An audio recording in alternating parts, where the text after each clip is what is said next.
Hoy les vine a platicar algo de mis vacaciones. Ahorita estoy aquí en la laguna, que aquí sirven unos mariscos y todavía no me los han servido. Pero aquí les voy a dejar unas fotitos que luego mi papá las va a subir. Miren, vamos a ver la laguna. Este se llama la laguna porque siempre hay como que muchas lagunas. Miren, aquí está esta. Voy para la otra.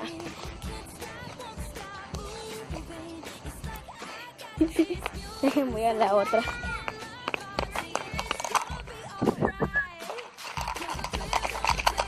Esta es la otra.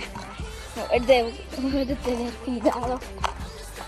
Oh no, que está súper bonita. Es que me encanta así como todo el tema de... Yo creo que aquí quiere hacerme comer. Pero no se lo digan a mi papá. Les voy a mostrar las otras cosas. Miren, aquí está la entrada. Y luego tomamos todo esto. Aquí va a ser la otra entrada. Está. No creen que estoy allá en Villagrasca.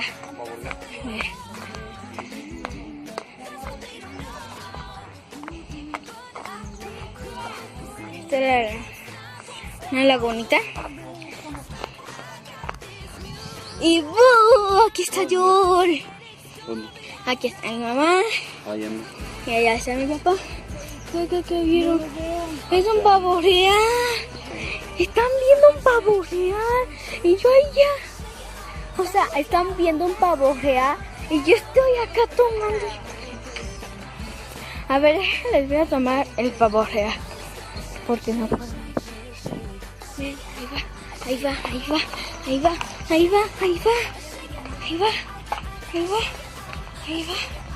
Uy, no te le acerques.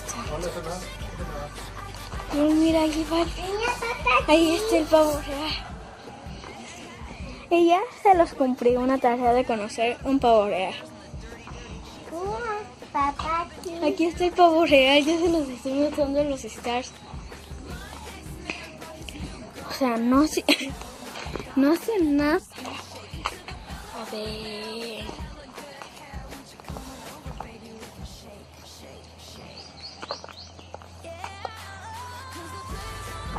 Ya vieron un pavo real. Pavo.